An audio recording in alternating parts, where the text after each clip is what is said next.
There are more than 90,000 dams across the United States, but only 6% of them are used to generate electricity, according to the U.S. Energy Information Administration.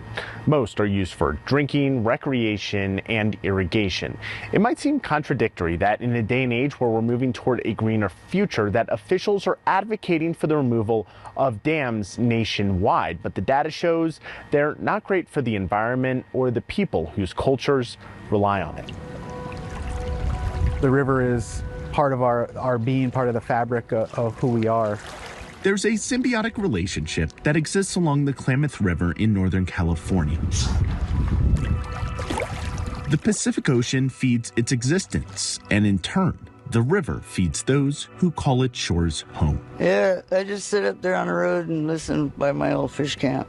I just kick back, turn the car off. No lights. Tony Ray Peters is a member of the Yurok tribe, a group that settled along the Klamath thousands of years ago. Over the generations, it has been the tribe's lifeblood, providing its members with spirit, food, and purpose, as the river has historically played host to the third largest salmon run in the country. Something that is on the verge of extinction due in part to the Iron Gate Dam located 175 miles upstream. It's affected not just me, my grandkids, my whole family, all the elders around us. There's not enough to feed my family. The early 1900s brought a new age of dam construction in the United States.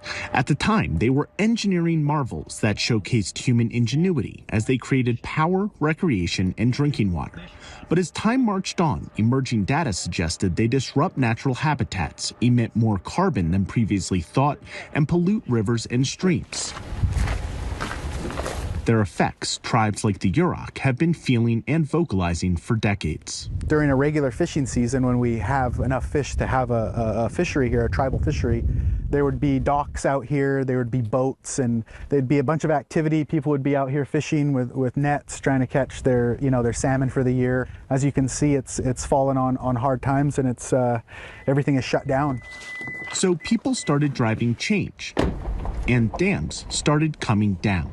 It's been a painstaking process. In the last 90 years, people like Mark Bransom have been instrumental in removing more than 2,000 dams, with the highest number of removals coming in 2017, 2018, and 2019. Come next year, that number will be one higher when Mark's crew finishes its removal of the Iron Gate Dam, a $500 million project. I understand the opposition to the project. There are a number of people who have lived for years around these lakes who really value what these lakes offer. But I'm optimistic that we can foresee a time when a restored river brings a lot of the values and appreciation for the environment that's going to result from restoring some sort of ecological balance to the area.